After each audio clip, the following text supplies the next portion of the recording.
Okay, good evening, everyone. So today our lesson number 6. So before we start our lessons, let's pay homage to the Buddha.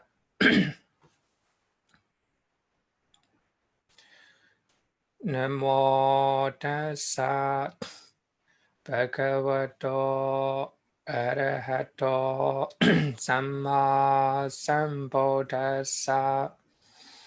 Namo tassa bhagavato arahato samma sambuddhassa.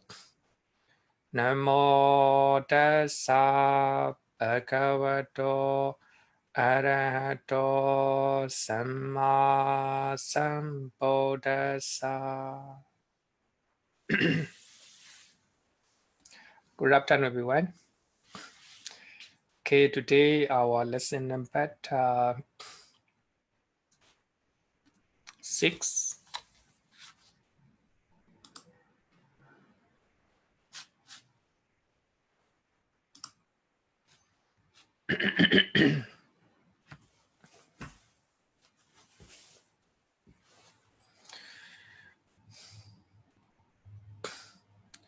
So we are talking about 12 akusala chetas. 12 akusala cheta. It's a loba mula cheta. We have 8 loba mula cheta. So cheta rooted in greed. We have 2 dosa mula chetas. Cheta rooted in hatred.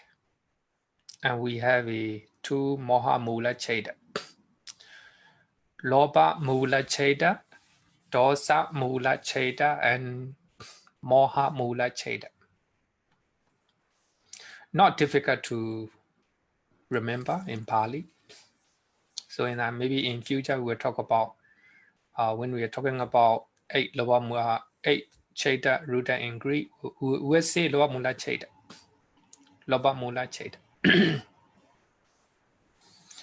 2 dosa mula cheta and 2 moha mula cheta. Altogether 12. So all our unwholesome actions are rooted in these 12 akusala chetas. So if we are mindful, whether you have 12 akusala cheta in your mind or not, then you will not be doing any wrongdoings. So these 12 chetas are the root of all our unwholesome actions. Today we'll talk about it. So first of all, let's talk about loba, greed. Let's talk about greed.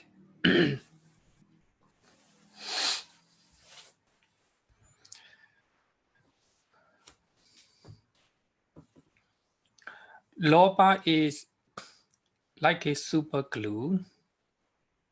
Super glue. It stick to when you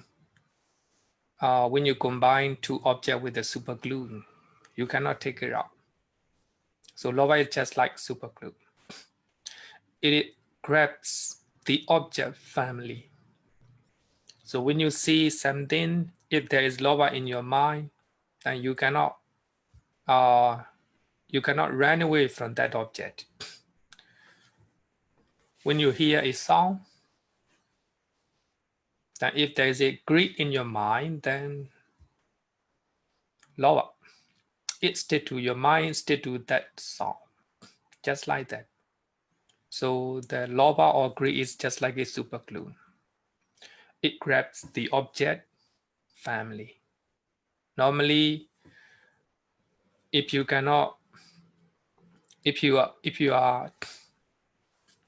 are all the time want to see a passing because of greed. If you want to hear a sound because of greed.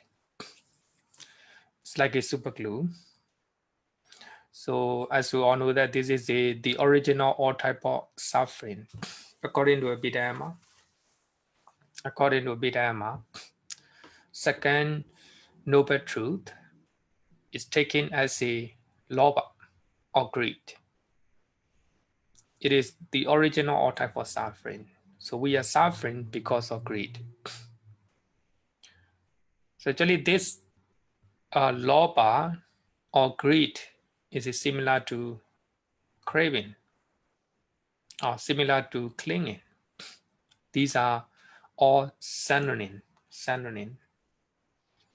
Sometimes even the negative desire can be called lobha or greed. So in the second among the four noble truths, the second one is taken as a lobha. Because of lobha, we are suffering. Even though you are seeing people, even though you're seeing things, even though you are listening, if you don't have a lobha or greed, you will not have a mental suffering. So this is a second noble truth according to Abhidhamma. So today I want to talk about different stages of craving or different degree of lobha. Greed, lobha, or lust, raga in Pali. Craving, tanha, or clinging, upadana, are interchangeably used in the Pali Canon. But of course, they may have they have a different connotation, different meaning, but they are used in the Pali Canon interchangeably. So basically, they are the same. So here, when I talk about different degree of lobha, then I will use the word craving. Different stages of greed. So we have a number one, sensory craving, in Pali called kamatanha or kamaraga, sensory craving. So I will explain in later part. Number two, we have a fine material craving, rupa tanha, fine material, rupa, fine material craving. And number three, immaterial craving, arupa tanha or arupa raga. And number five, nibbana craving, or desire for nibbana. Nibbana tanha or nidora tanha. So these are different degree of craving. So I will explain one by one. Number one, sensory craving. So in the sensory craving, actually sensory craving is you crave for something that comes from your senses. So actually senses here mean eye, ear, nose, tongue, the body. You will see people, you will see things, you will hear sounds, and you will smell, you will taste, and you will touch with your body. If you crave for them, that is called sensory craving. So here we have a two type of sensory craving. So this is a I will call it sensory craving in misconduct level. Sensory craving in misconduct level. Misconduct means when you have a craving for it, you are breaking sila, morality, misconduct. So just like a desire to steal property of other people. Because normally if you crave for something that you belong to, okay, that is you are not breaking any sila. But here, you are craving for something that you do not belong to. So such type of craving is called sensory craving in misconduct level. It's not good. Then desire to commit sexual misconduct. So if you have a craving for your own partner, it's okay.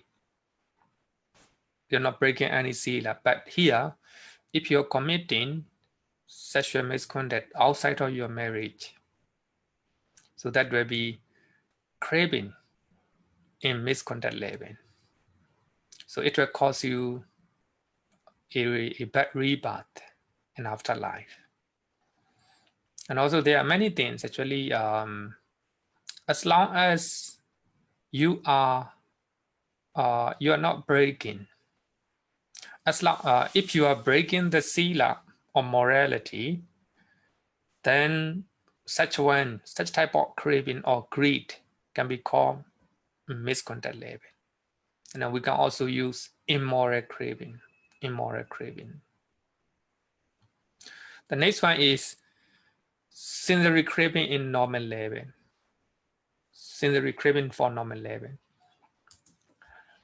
Desire to eat a delicious food. So this is quite normal for lay people. Of course, it's not for monks. Not for monks. For monks, if you have desire to eat delicious food, there's a, how to say, misconduct level. We call it misconduct level as a Buddhist monk.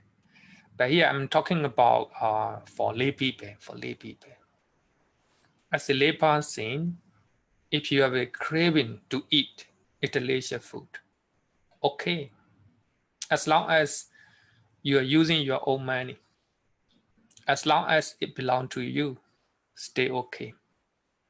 So craving to eat delicious food, it is a sensory craving in normal level. Normal level. I can call it moral craving as a lay person. Sexual desire with one's own partner. So if you have a craving for your own partner, it's okay. That's a normal level. You're not breaking any sila. Then desire to become rich and desire to become famous. So these are quite normal. Quite normal. You can have it. You can have it. Such type of craving can be called sensory craving in normal level. So actually, even sensory craving in normal level, as a monks and nuns, not allowed to enjoy all these one. But I'm talking about for lay person. So some people want to become rich, some people want to become famous. Okay. So as a Buddhist monk, if you have a craving to become rich and to become famous and popular, something wrong. So so this is I'm talking about for lay people. So regarding with the sensory craving, we have a two type, in misconduct level and normal level. In other words, immoral craving and moral craving. So as a lay person, sensory craving in normal level, nothing wrong. You can enjoy it. Okay, so this is a sensory craving. Next one is called fine material craving, rupatana. So this is a craving for joyous, pleasurable, and tranquil experiences during and after fine material jhana. If you attain rupa jhana, and during the jhana, you will have a joyous and tranquil bliss or tranquil experiences. If you crave for them, that's called rupa jhana. It is nothing wrong the normal level. But if you want to attain Nibbana, if you want to stop all type of suffering, then such type of craving is not good. Not good. Some people have a craving for meditative bliss. Can be called fine material craving. And also craving for the life of rupa existences. If you want to be reborn as a Brahma, that's called craving. That's called craving. Craving for rupa existences. Rupa existences. Then after hearing the Dhamma talk, you want to become a Brahma next life. That's craving for the life of rupa existences. But of course, a man 31 planes of existences, the Brahma realm is the best. Less suffering and less problem. So that is called fine material craving. The next one is immaterial craving. So craving for a tranquil bliss during and after arupa jhana. So actually compared to rupa jhana, arupa jhana, the bliss of arupa jhana is more tranquil, more quiet, more long lasting. So in that sense, it is better. It is better. Then after that, another one is craving for the life for arupa existences. You want to become like a arupa Brahma, Arupa Brahma. So their lifespan is very, very long, and they can stay, they can experience jhana bliss for for a long time, Having known that, having knew that, you want to become like them. That's craving. So sensory craving, fine material craving, immaterial craving. Compared to sensory craving, kamatana, fine material craving is much better. But compared to fine material craving, immaterial craving is much better.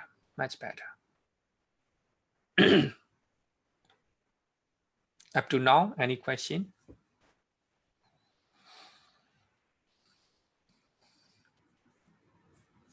No question, huh? Okay, let's move to next one. Next one is Nibbana craving. Someone want to ask question?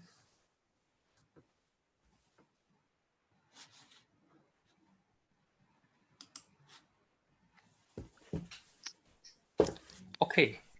Namaste, Okay, Bhante. I am okay. Agus.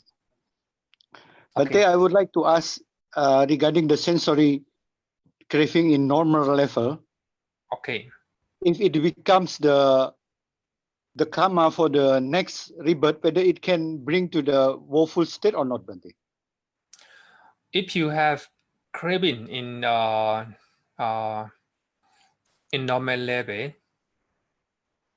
as long as you are not breaking sila, so you will not was born in the woeful planes. So, for example, in the last moment, the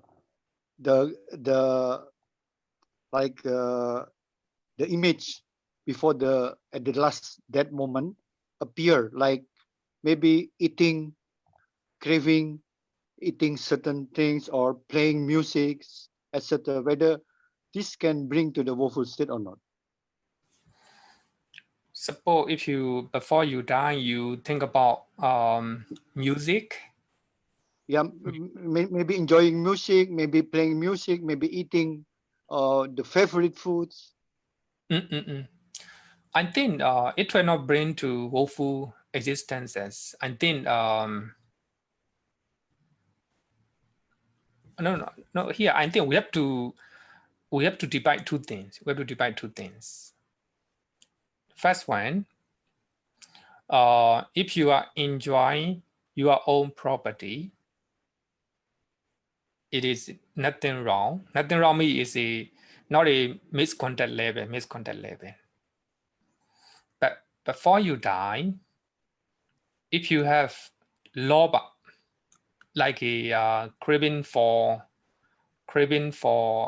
music or craving for food, it will reset in the awful existence. Because of this is a akusala. This akusala. So actually here we have to differentiate two things. The first one is when you are during these existences, during our lifetime, if you have a craving and if you are enjoying for the your own property, you're eating your own food, listening your music, you're not breaking when you're not breaking the sila. But if you have a craving as the last stop moment, if you have a craving for something, that is akusala. That's akusala. As a result of akusala, you were born in one of the awful existences. So here, as a we have to divide into two. During this lifetime, if you crave for something that you belong to, then you enjoy it. Doesn't matter. But at the final moment of your life, if you have a akusala cheda as a lower, so the lower will reset in the awful existences. I think we have to divide into two.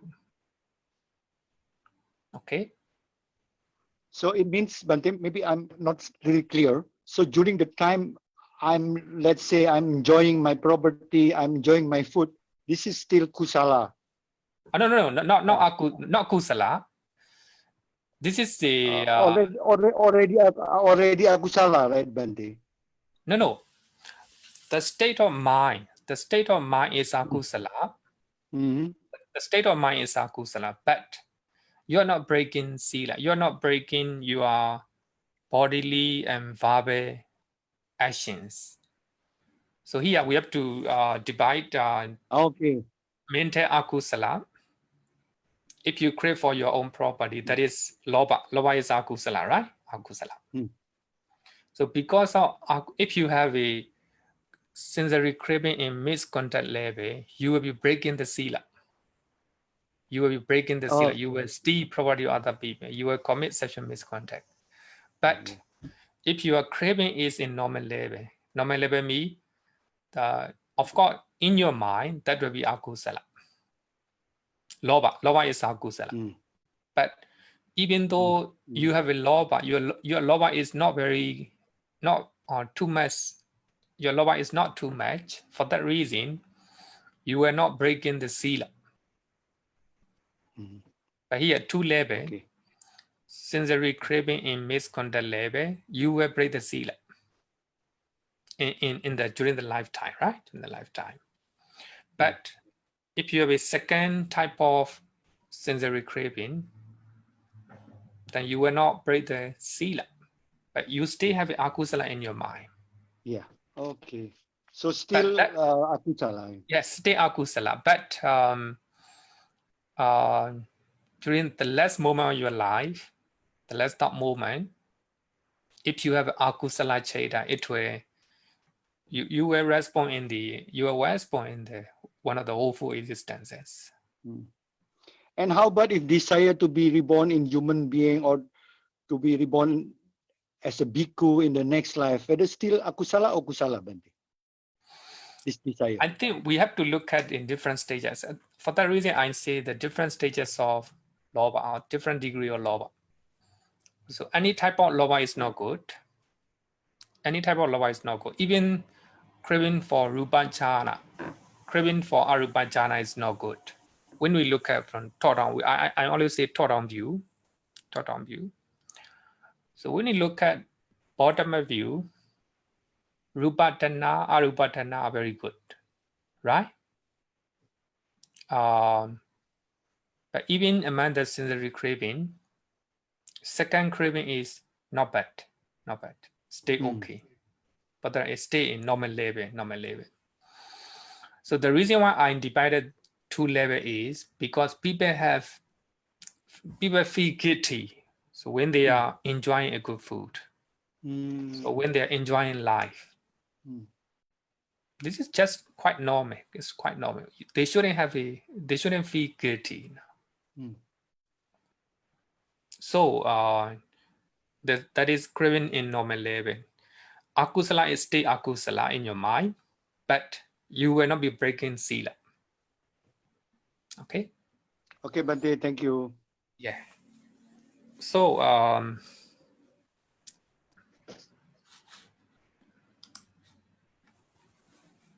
okay, Ari Helen.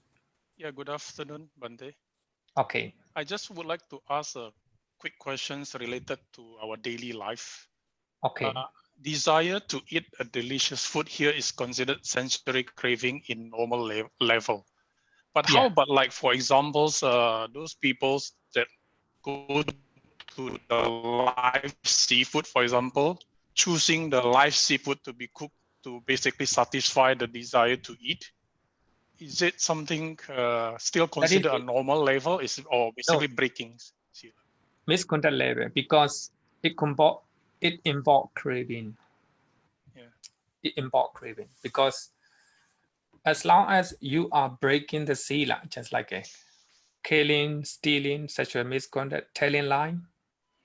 Some people tell lie because they have a lot of craving in their mind to get something. So that is a misconduct level. So let alone eating in the light seafood restaurant, right? Yes. So in that case, it involves killing. So that is a misconduct level. Not good, not good.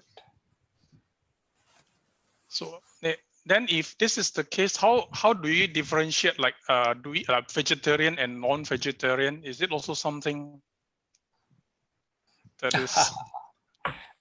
Here we have three criteria regarding with the food, regarding with the meat. So as a Buddhist man, as a normal Buddhist, as long as you do not see, number one, you do not see. Number two, you do not hear. Number three, you do not suspect that the meat is especially killed for you, prepared for you, then you shouldn't eat. The third one is what, Bhante? Suspect. Okay. Suspect. Suppose as a Buddhist, actually the Buddha laid down it. It's not a linear rule, but the Buddha gave a guideline for the Buddhist monk. If we know, number one, number two, if we see, number three, if we suspect that the meat is especially prepared by killing for us, we don't have to eat it. But if the meat is how to say prepared for us, if we do not see, if we do not hear, if we do not suspect that, so that meat is not prepared for us intentionally, then we can eat it. So such one is called, we call it the middle way, middle path, Majjhima Patipada. So in this case, eating food in the live seafood restaurant, because you have to take it, right? Yes. You have to kill it. You know, this is a directly involved. You see it, then you know it. So it's quite clear. Okay. So okay, so let's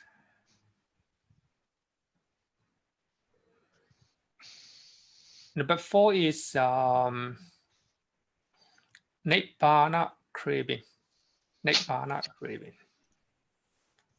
Craving, next slide. Some people have a craving craving to become a Buddhist man in next life. Similar, very similar. Of course, it is, when we look at from bottom of view, it is quite right, quite okay.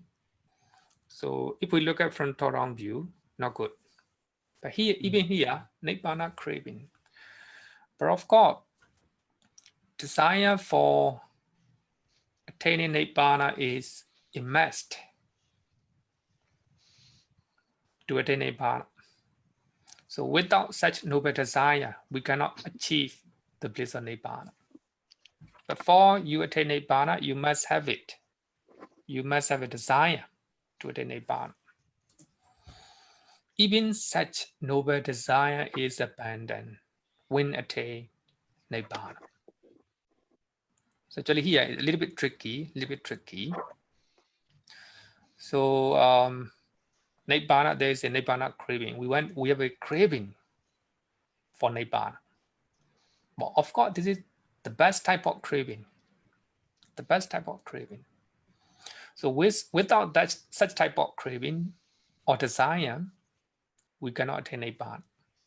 We want to attain Nibbana. For that reason, we practice, then we attain. But when somebody attains Nibbana, even such desire, even such craving is abandoned naturally. So here, for that reason, some people ask question: is craving for Nibbana bad? So they can say that, can we use the term craving for Nibbana? Some people ask question. So some people very often ask question. Yes, we can use craving for Nibbana according to Bhikkhuni Sutta. According to Bhikkhuni Sutta. So in that Sutta, Venerable Ananda taught to a bhikkhuni, independent on craving. Craving is to be abandoned.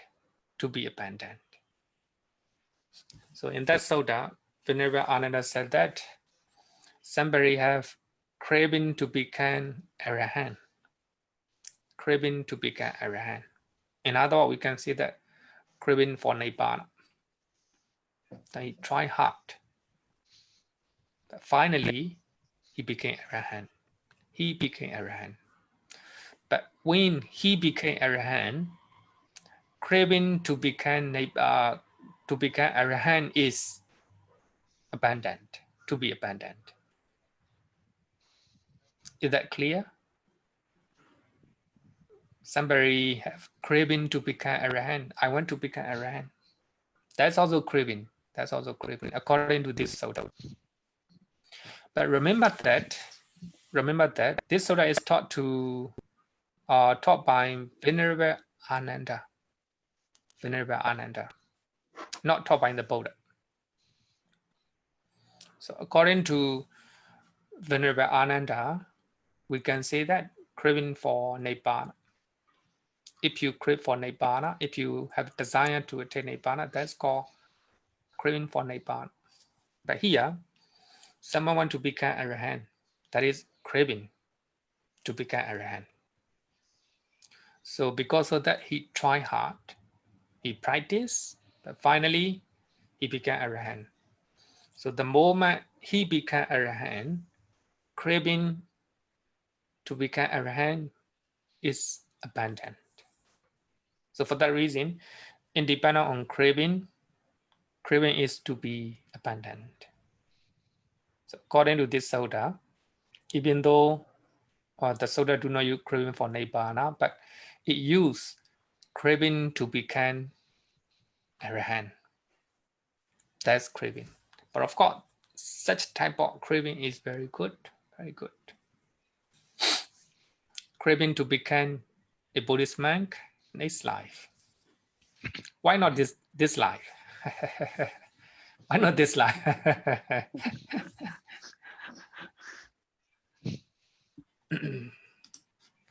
Okay, so next one, I will quote another Sutta. is desire for Nibbana bad? According to Onaba Brahmana Sutta from Samdha Nikaya, even desire is abandoned when attained Nibbana. So this one also, Venerable Ananda taught to Onaba Brahmana.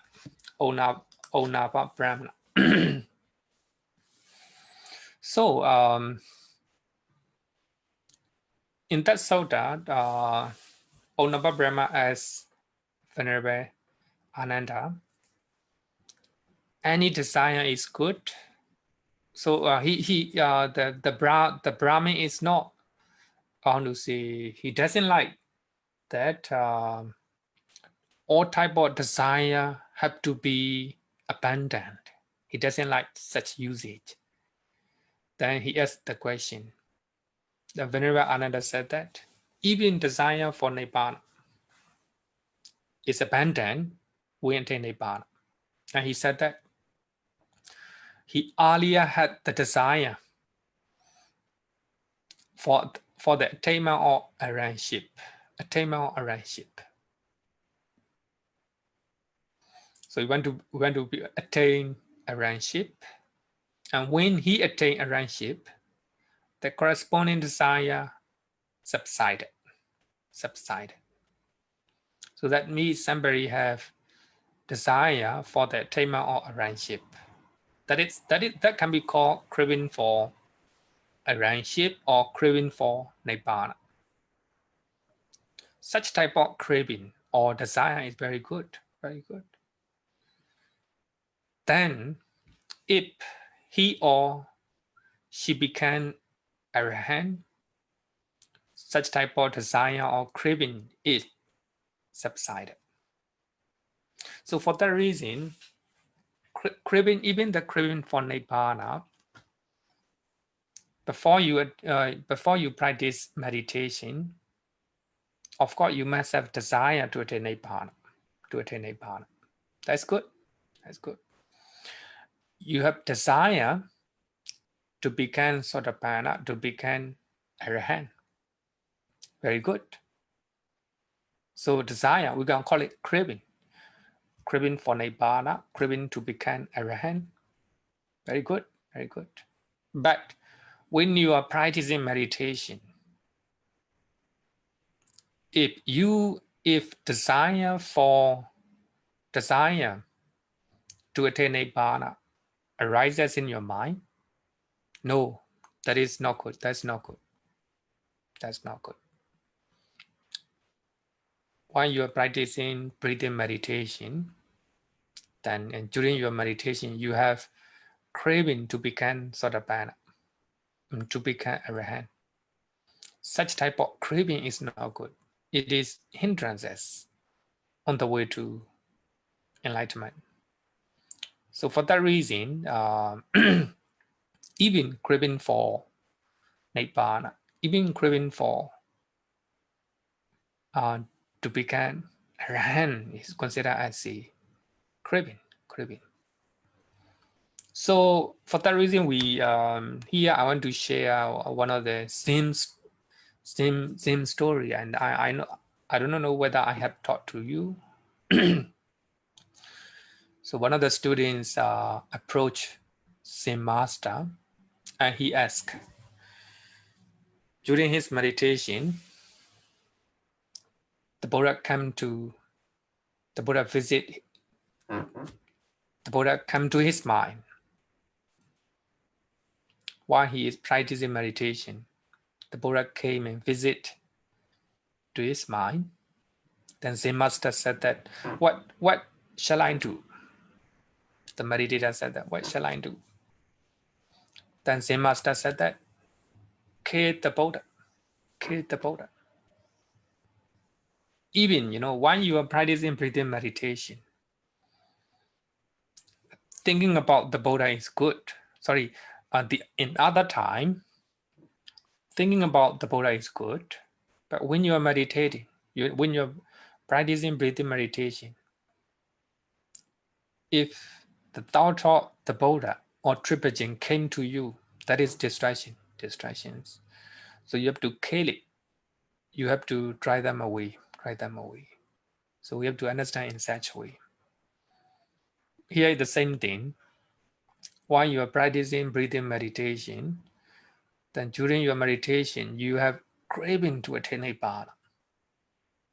You're craving to become Sotapanna or Arahant. That is distraction in your mind. You have to kill it. You have to drive them away. So even, craving for Nibbana at the time is not good.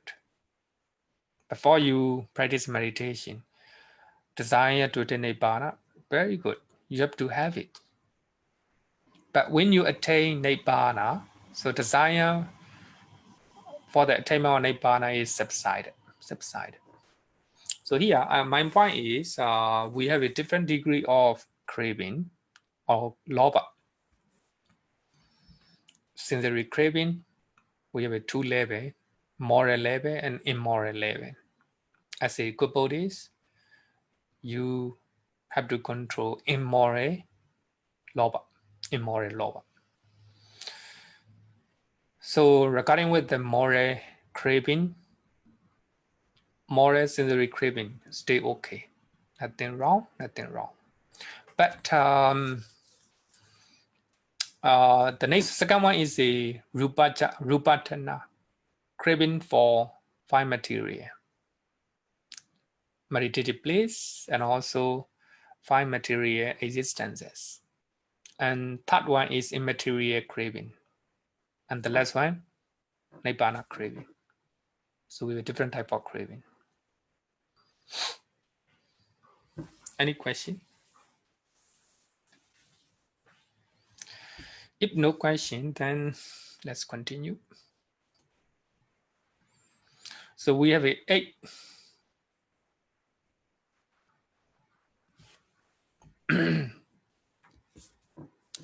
Lower Mula Cheda. We have 8 lower Mula Chedas. 8 lower Mula Chedas. And also I think by looking at 8 type of lower Mula Chedas, we can also understand a different degree of lobha, different type of lobha. So the first one consciousness accompanied by joy, mental pleasant feeling, accompanied by joy, associated with wrong view, unprompted. Here will be three things. Number one, consciousness accompanied by joy. And second one is associated with the wrong view. And third one, unprompted. So later I will explain one by one. But here, second one is a what is the difference is unprompted, here prompted. And the first one is unprompted. And second one is prompted. That's all. The rest are the same. But number 2 and number 3 and number 4, the difference is dissociated from. Number one and number 2 is associated with wrong view. And number 3 and number 4 dissociated from wrong view. So the rest are the same. So I think to remember 8 Lobha Mula Chetas, not difficult.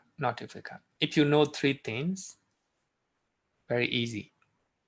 So the first Chetas accompanied by joy, then associated with the wrong view and prompted. Second one, the difference is prompted.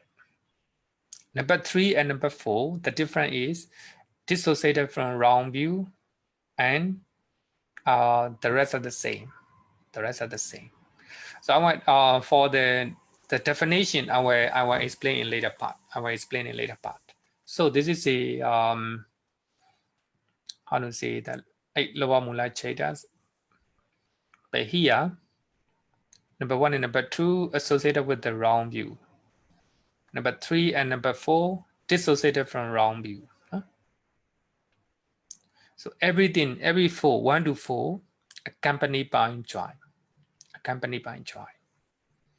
So when you are doing something,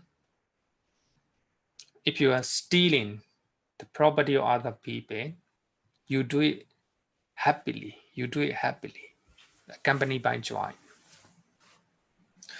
Then the rest of the 4, 5, 6, 7, 8. So these 4, the difference is only accompanied by equanimity. Earlier 4, accompanied by joy. So the last 4, accompanied by equanimity. So the rest are the same. The rest are the same. So I think if you know how to say that the main key point, it's not difficult to remember a type of lower mula chaitas. Okay.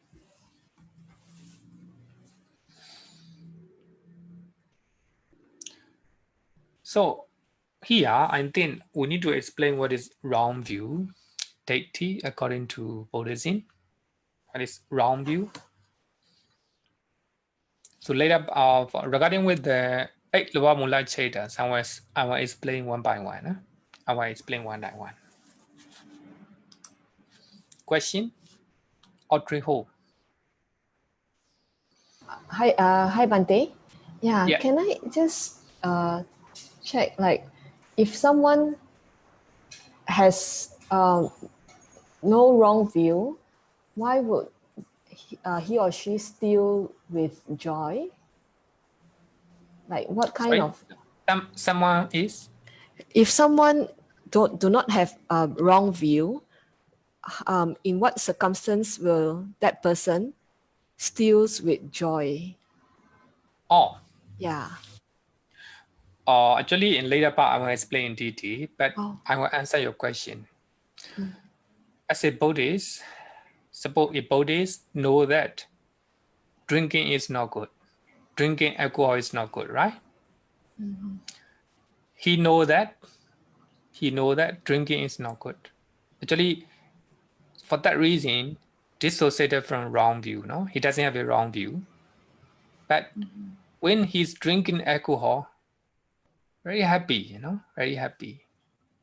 So that is even though he know that drinking is not good, so that is dissociated from wrong view. He doesn't have a wrong view. He have a right view. Drinking is not good, but he still enjoying it. Okay. Yeah. So this... And then later, yeah, sorry. So if this wrong view, is it like knowing it's not good for health or not good morally? oh no. Not regarding with the head. I think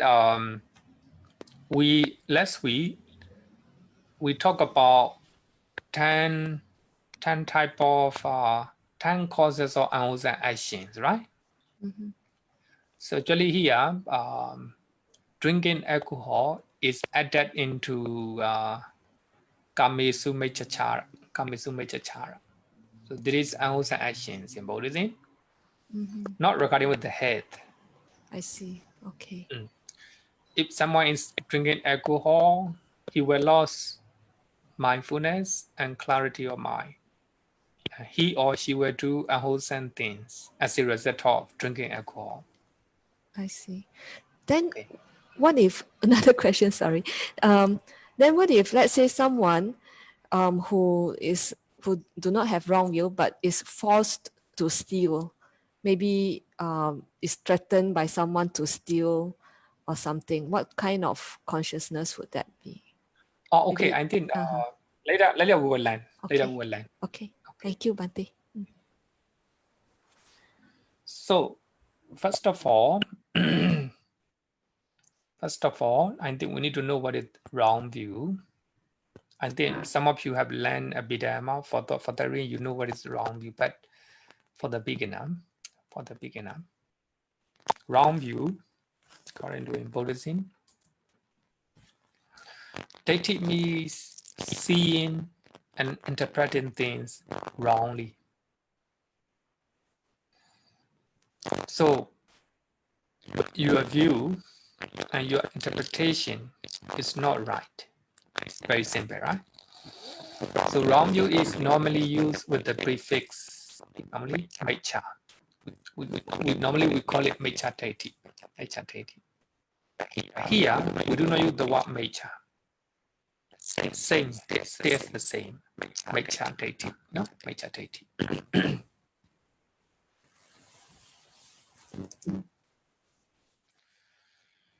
It is opposite of right view. Clear? What is opposite of right view? So that means if you have a right view, you don't have wrong view.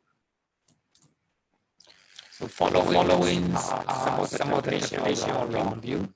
So actually I make this list. So with the reference to Samadhi Soda from Majjhima Nikaya. In the Samadhi Soda,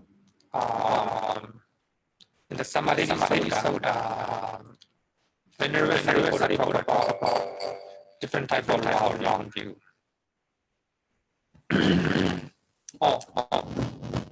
So problem with the voice. See, can hear? Not very good. Not very good.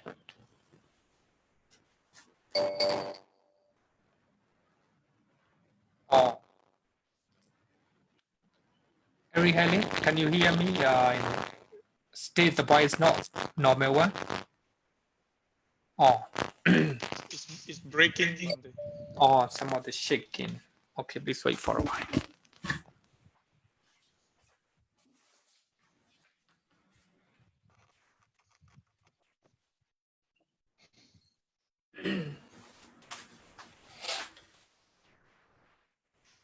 Hello? Yeah, it sounds okay now. Okay, right? Yes. Okay. Thanks so much. Please let me know if the sound is not good, because I think sometimes happen. I don't know why. Okay, so so these are some of the definition of wrong view. So I with the reference to Samadhi Sutta. In that Sutta, Venerable Sariputta talk about different type of right view.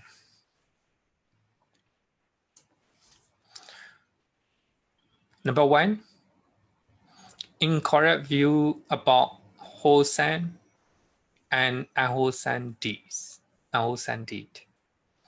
So if someone is thinking wholesome deed as a unwholesome deeds as a wholesome, that is wrong view. Suppose if someone is thinking drinking is good, that is a wrong view. If someone is thinking that killing is good, that is wrong view.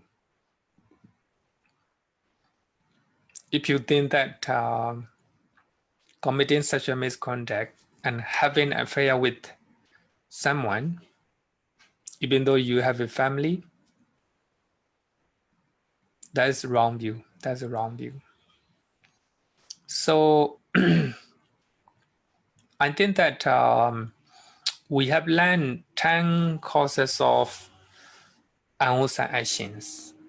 So if you are thinking, if you have a, if you know it, so these 10 type of unwholesome actions are unwholesome actions. That's the right view. That's the right view. Some people may think that dana or giving is not good.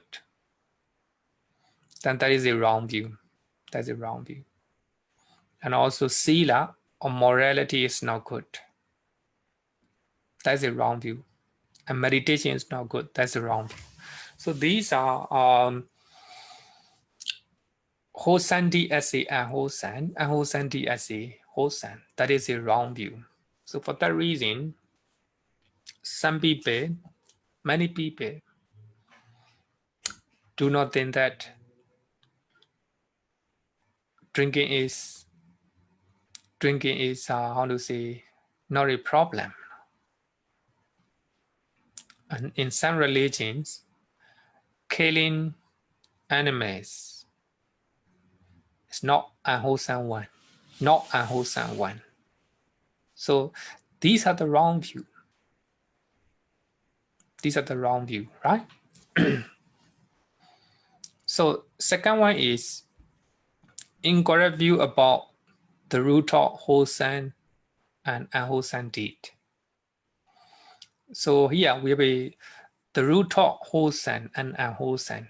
So we have three root of unwholesome one: loba, dosa, moha. If you think that loba is good, if you think loba is good, that is a wrong view. That's a wrong view.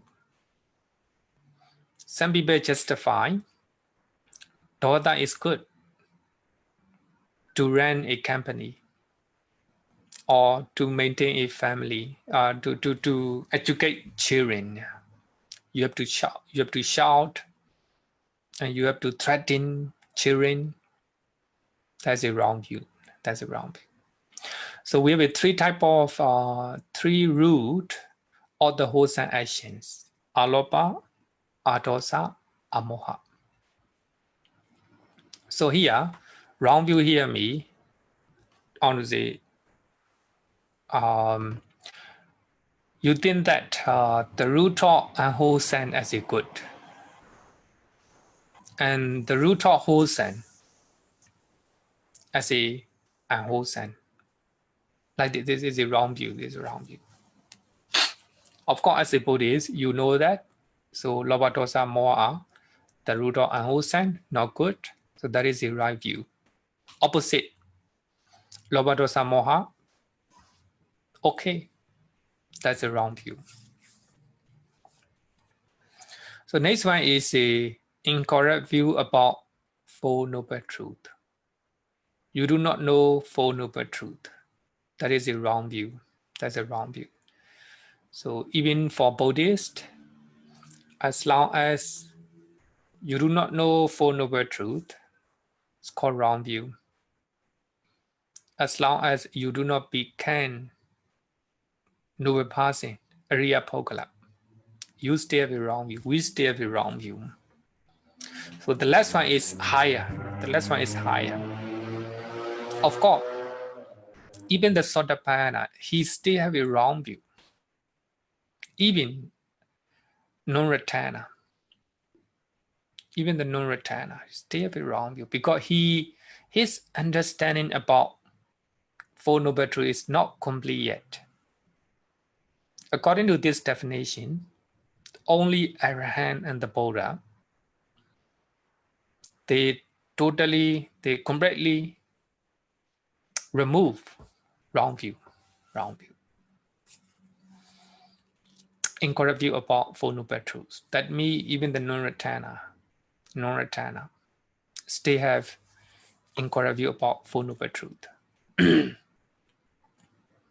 Okay, so this is I think if you look at Samadhi Soda, you will know we can interpret these are the wrong view. So wholesome deeds as a unwholesome deed. You are interpreting, you are viewing unwholesome deed as a wholesome. And second one is the root of wholesome and the root of unwholesome. You do not see actually.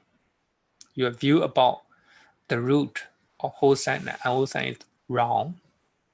And the last one is incorrect view about Four Noble Truths. Even the Buddhists, even the non-returner, still have wrong view. But of course, when we look at the Abhidhamma, wrong view is removed by Sotapanna. But when we look at this Sota, even the non-returner still cannot see Four Noble Truths in detail, right? Okay, so these are the wrong view. These are the wrong view. Any question?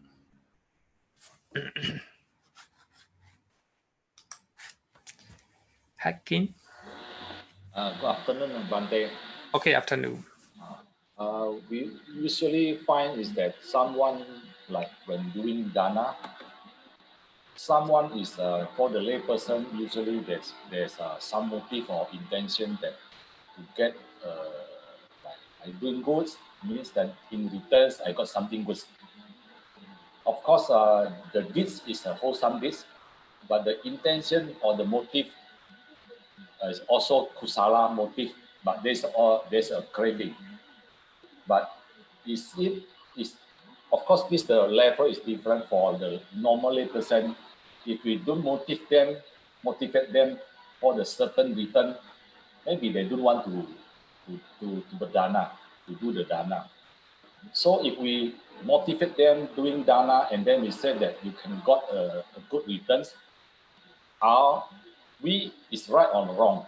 This is a wrong view or a right view, Bhante? Yeah, actually, as I earlier said, that we have a different degree of lobha. Some people do dana because they want to get a lot of good deed, so that they can respond in a better existence and afterlife. But in some way, it is good. It is good. But when we look at from Torong view, from the Nibbana point of view, even such type of craving is not good. So actually, regarding with the doing dana, maybe we can divide into two levels. Some people may do, not some people, most of the people, they do dana because they want to get something. They want to get something. Good, especially good deed. It's good, it's good. No, we are not saying it's not wrong, nothing is not good, but good. But we still have a better one. We still have a better one. That's it. You do dana without craving, without lobha. I will give you an example. So you see a person who's hungry, it's hungry. Then you saw hungry person, then you get the food. You don't have any craving. You have a compassion in your mind. Because of compassion, you give the food to that hungry person. So such type of dana is better. Of course, the result where you will have a benefit of dana, even though you are giving out of compassion, you will still have a benefit of dana. Suppose you are going to one temple, so that temple is very famous. If you think that by doing dana to that temple, you will get more merit. Right? You will get more merit. So that is craving for merit. Stay okay. But you hear that one of the small temple is in need of fan during this COVID-19 period.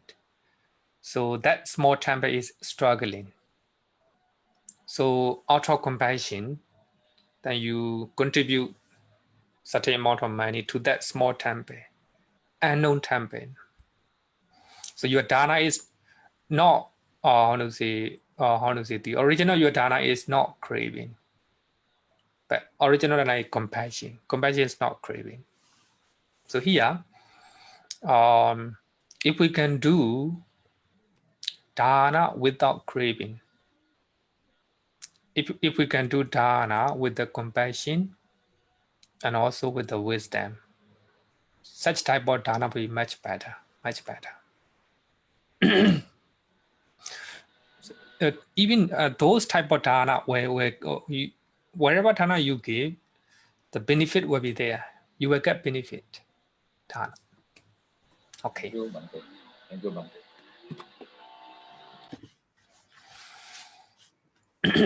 Okay, so we have 8 lower mula chetas. So the first one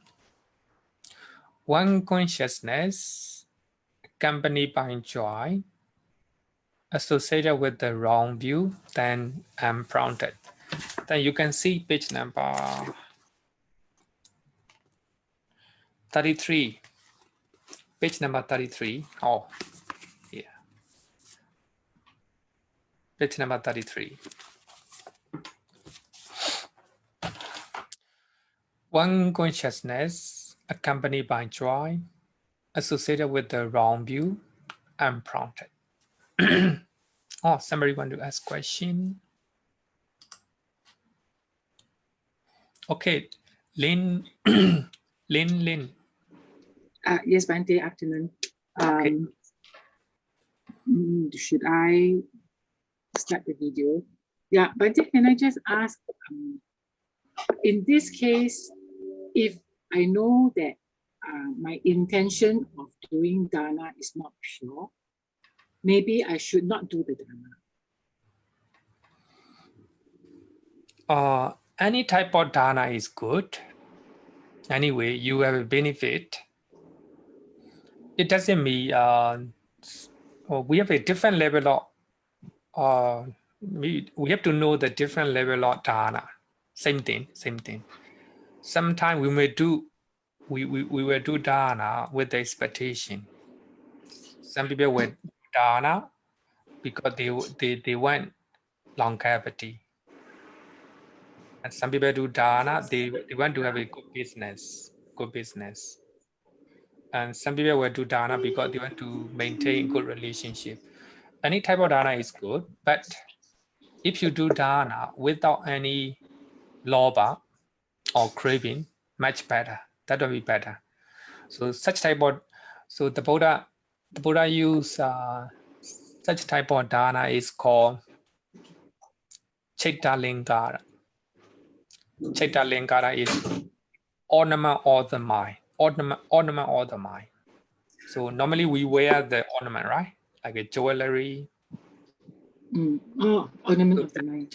Just like that. So when we are doing dana, out of compassion, someone is in need of food, someone, some temples are in need of fan, and you do dana out of compassion. You are not expecting something, even a good deed. So such type of dana is called ornament of the mind. You are, how to say that, or making ornament to your life. So here, mind is not a normal mind. That is a samatha and vipassana. So it will, such type of dana will, how to say, support for the attainment of nibbana. Then there are, sorry,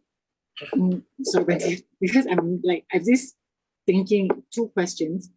One is that if my understanding of an action, if we do it too frequently, like for example, if I allow myself to do dana with expectation, then it becomes a part of your mind. So every time you do something, you have an expectation, like I do this, I want something back. That it becomes behind your mind, subconscious. So if I allow that to happen again and again, then it becomes very automatic. So in order for that to stop, then it should be, shouldn't I, every time I notice, I capture myself that I have this expectation, I should not do dana. And then whenever I know that I'm doing it out of compassion, like for example, if I see an old man coming and wanting to sell tissue paper, and I know that that is the only way that he can make a living, I give it. But to this, I feel that I'm not expecting anything back. So I'm willing to do. But then the moment, but isn't it better to capture, like the moment you capture? Because, and then the second question would be that, I find it very contradicting that we are encouraging people by praising people, especially when people do dana, and then we must publicize and make everybody know and give the person fame and recognition. And I feel that this is contradicting to what what it's supposed to be. Like, aren't you supposed to be doing for your, it's just a practice of doing, giving. Then why are we praising other people's good action? But of course, the question will be that if you don't praise, then you won't encourage others to do it. You're right. Because we have a different people with a different degree of understanding. So actually, the way you think is the higher. I will say that. So the higher form of, as I earlier said, that the higher form of dana is you do dana with the compassion and with the understanding. With the understanding. Of course, we have a different understanding, different level of people. Some people, they will do dana because they're very happy. Some people will do dana because they want to get a better rebirth in this existence. So we have to understand it. So we have to look at anything with a different degree, different level. Of course, we don't have to judge. But the thing is, my question is, like, then do we praise or do we just don't say? Because, yeah, as I earlier said, that different people, a different opinion. Majority of people, they like to. So we should just keep to ourselves and don't have to. Yeah, I think it's up to, for you, if you don't want anything, much better. You just look at the recipient, which is needy, and you just give away. Okay. Then after you ask question, you mute from your side. Eh?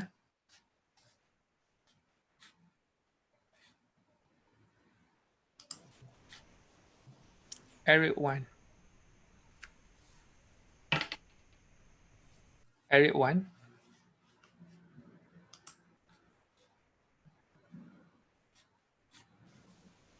Yeah. Oh yeah. Okay. Okay. Actually, the sister who just spoke just now, I just want to share my experiences. I do have that in the very beginning. When I give dana, I expect something in return. Of course, one way out is don't give dana. But I think at that time, I think it's not right if I don't give dana. It's like an easy way out for me. So instead, I continue to give dana and change the way I think. Okay. You're right. Change the way I think. At first it's very like hypocrite, I'm giving dana, then I tell myself, I'm not expecting anything in return. It's like very hypocrite, But over time, it becomes part of me, Like when I give, I don't expect anything in return. And then slowly, it becomes natural. When I give, I don't expect anything in return. So that's how I get out of it. I hope this solution can help the sister just now. Thank you, Bhante. Okay, I think it's a good suggestion. So we have to train our mind slowly.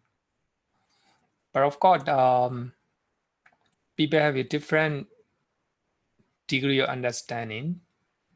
Even they are giving with the expectation, even though you are giving with the expectation for something, for a better rebirth or something, nothing wrong.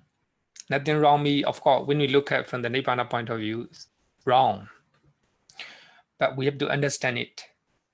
As everyone said, that we have to train our mind to do dana without any expectation, without craving. Then we look at the recipients. Then you can do it. Okay, so good discussion. Then after you talk, Jan, lower down your hand. Okay, thank you. Because if you are still waving your hand, I may think you still want to ask question. Eh? Okay, so we have a one consciousness accompanied by joy, associated with the wrong view and unprompted. So this is a one example. So here joy me means the joy of feeling. So when you are doing our actions, when you are doing unwholesome actions with the loba citta, then you're very happy, very happy. So when you are stealing with the loba citta, then you're very happy. When you are telling line, when you are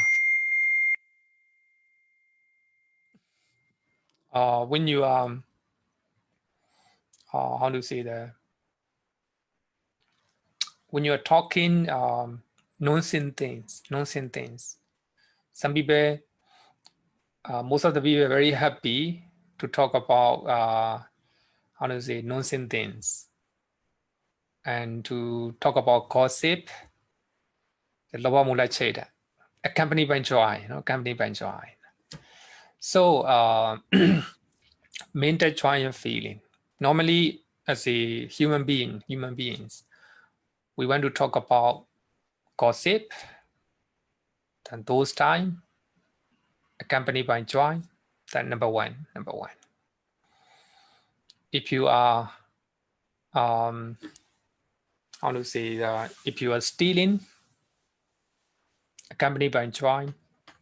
Some people kill, animals, or even a human being.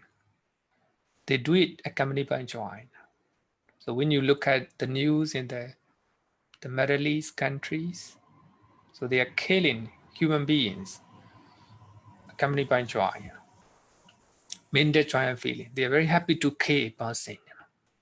That is that is accompanied by, there's a rooted in Dosa Citta, not Loba Citta. Here is accompanied by joy, Loba Mula Citta. Then associated with the wrong view, Miccha Deity. So your view is not right. As I earlier said that, you are thinking that drinking is good, drinking is nothing wrong. That's a wrong view. Then sexual misconduct, nothing wrong, quite normal. If you are thinking like this, wrong view. Then divisive speeches, or maybe nonsense things, gossip, etc. So if you are thinking that these are not unwholesome actions, then that is a wrong view. Associated with the wrong view. So the last one is unprompted. This is a very important one. Unprompted, asankarika, with a higher degree of volition and effect. So when you are telling line, when you are drinking, when you are stealing, committing sexual misconduct, full of motivation, and you make a lot of effort, unprompted. Nobody is forcing you to do. Nobody is forcing you to do. You yourself happily do it, unprompted. So here, unprompted means with a higher degree of volition or motivation, and also effect. So normally we always call it doing by one's own accord or without external forces. You are stealing happily by yourself. You are drinking by yourself happily. So actually, unprompted is very not just somebody is forcing you, but how to say? I think regarding with the unprompted, so the first definition is with a higher degree of volition effort you're doing. That will be unprompted. So the first one, Loba Mula Citta, accompanied by joy. So you are doing unwholesome actions based on Loba Mula Cittas. You're very happy, accompanied by joy. Associated with the wrong view, you think that even though you are doing unwholesome actions, you don't think it is unwholesome. Unprompted, full of motivation and full of effort. So this is the most powerful lower mula chaitas among the 8. So you will get the most powerful result as a result. So this is the first type of chaita. Okay, Mon. Hello, Bhante. Yeah. I would like to ask, because normally after we do dana or maybe we listen to dharma, right? So sometimes we will share merit or we do aspiration. So like if we say like nibbana pachaya hotu, so what kind of citta is this? Are we craving creating a loba mula citta, or what should we do in future? Can you share with us? Yeah. Sorry. Craving for, we can call it craving for nibbana. It's actually desire for nibbana or craving for nibbana. That is not taught by the Buddha, taught by Venerable Ananda. So we have 2 sutta. So if we do dana, may this dana be for the attainment of nibbana. Nibbana sapachayo hotu. Even, of course, we can say that it's a desire for the attainment of nibbana. But as long as we do not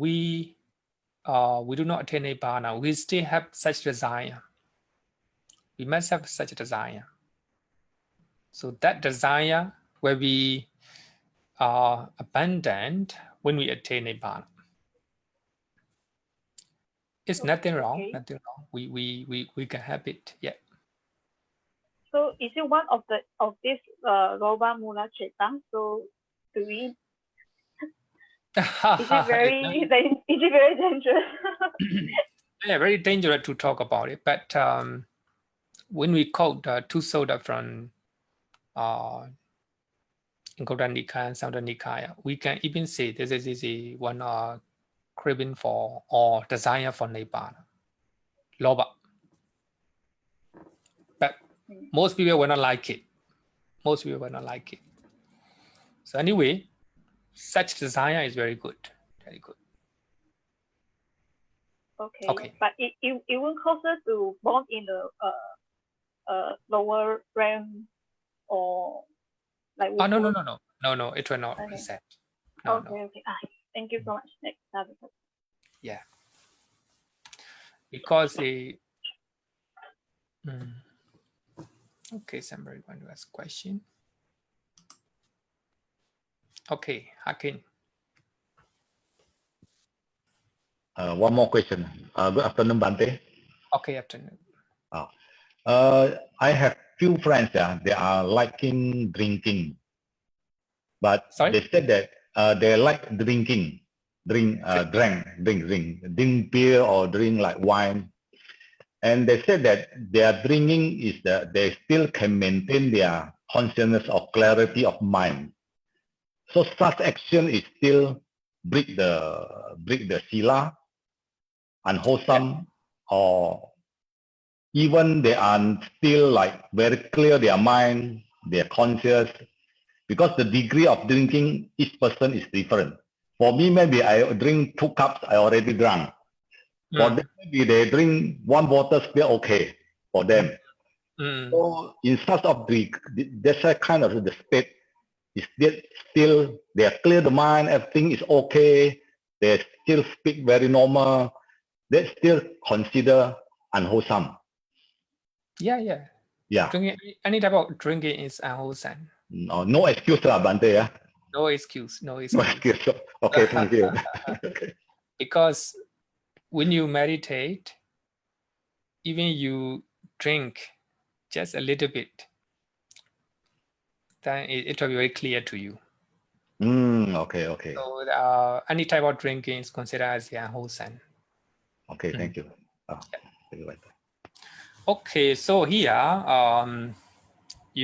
someone is doing unwholesome actions based on loba, happily accompanied by joy, associated with the wrong view. Hear me. he or she is thinking, he is doing, he is doing normal things. He or she is not doing unwholesome things associated with the wrong view, then unprompted, full of volition, motivation, and effort, full of enthusiasm.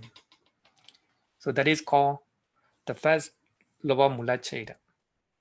When you commit unwholesome actions with the first lower mula cheda, you will have the first, how to say that, the higher degree of unwholesome actions, unwholesome result.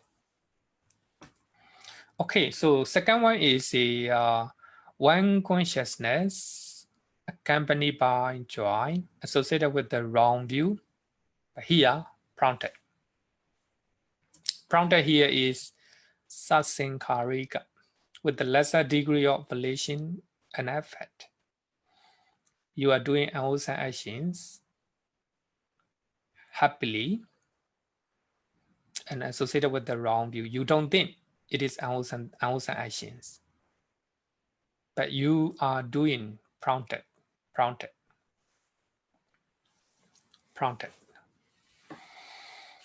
Hear me.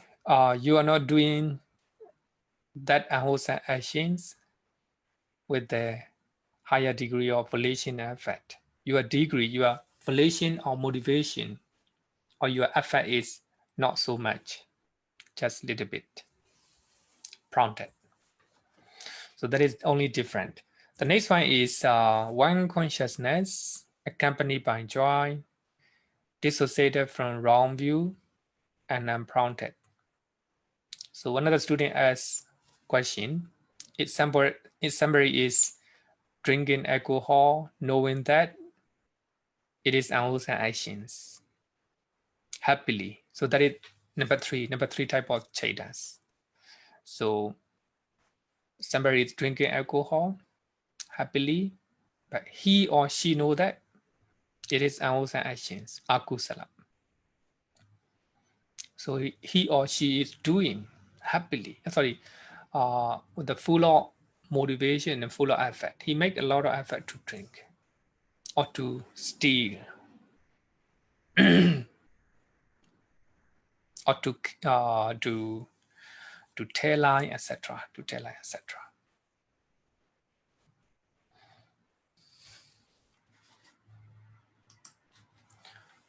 Accuse. Yeah, but sometimes I'm still in practical things that when we know that we did something bad, and we do know that we do something bad, I think the degree is more severe that we know. I already know it is bad. I still doing this, rather than because I don't know, out of my ignorance, I don't know that this is bad. I do that did commit that did. I think sometimes I'm still query about this in practical life. That me, some people like the case of that brother, his friend, they don't know that drinking, actually, whatever the reason, is bad. But somebody already know, as a Buddhist, cannot drink even one sip of alcohol, but still he drinks. In my opinion, should be the one who knows already bad still commit the thing is more worse than if don't know. Okay, actually I will use example given by Milena Panya. Milena Panya is a famous one of the Pali we consider as a Pali canon. So in that text, giving the example of touching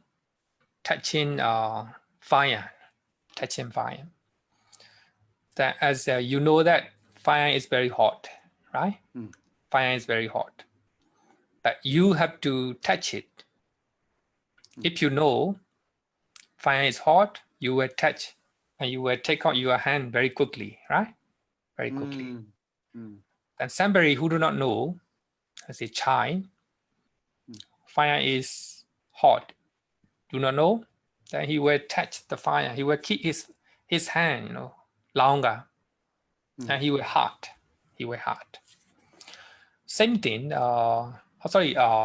Give the charcoal fire. Someone who knows charcoal fire is very hot, then he will touch it. Then right away he will take it out. Someone who do not know, he will grab the charcoal fire for a long time, you know.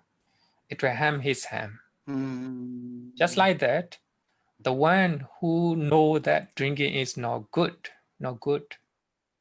then the more every time he drink, he will know it. That's not good.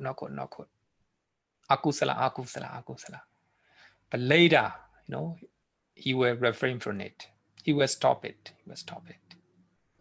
Some people who do not know drinking is unwholesome, they will drink, you know, happily, you know. So they will not stop it. So that is it, the difference. What I is knowing unwholesome as a unwholesome, that's it, without wrong view. But someone who is thinking wholesome deed as a unwholesome, unwholesome deed as a wholesome, that's dangerous. It's high on the degree is higher.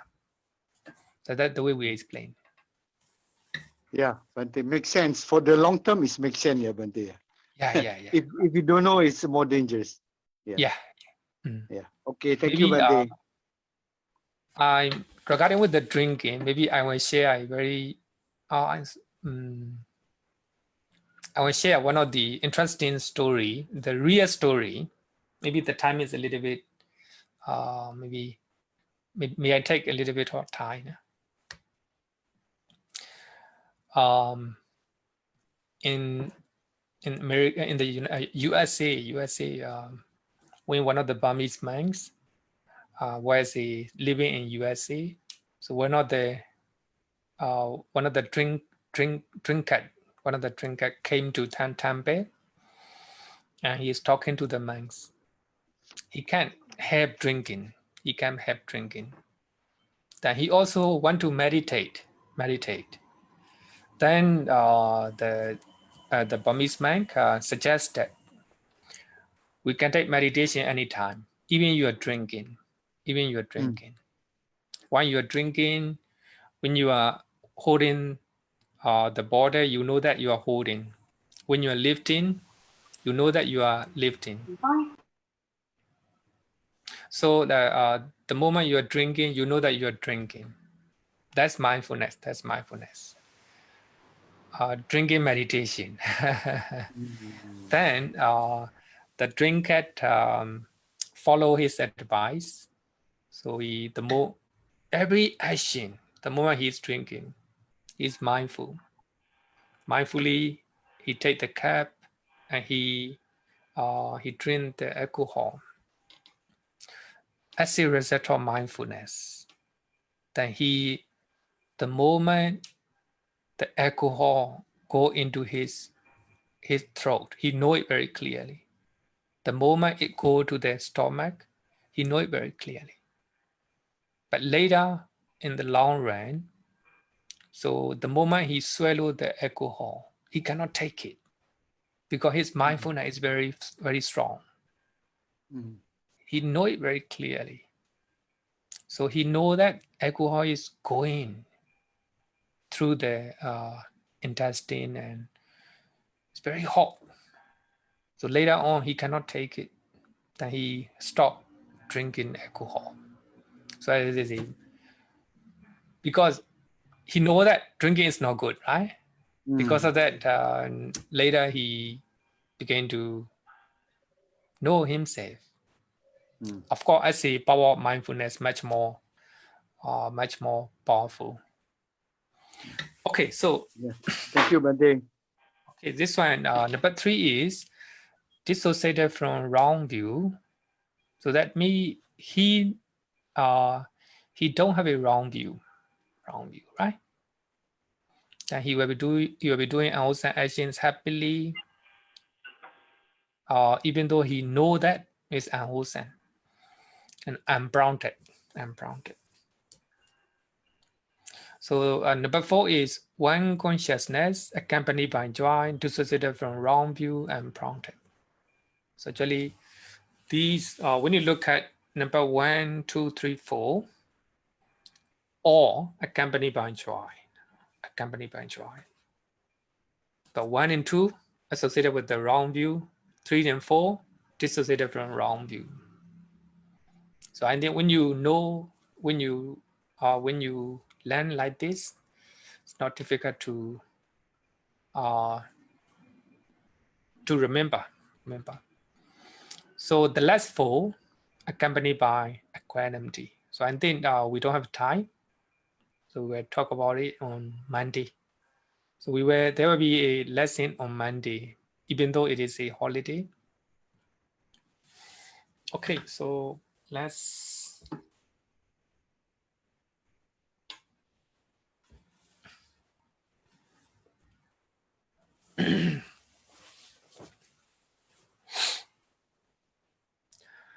Yo varatam pavaro manu Jesu Sakya Muni Bhagavata Gito Parakato Alavidiya Samangi Dan Sukatan Saranatamu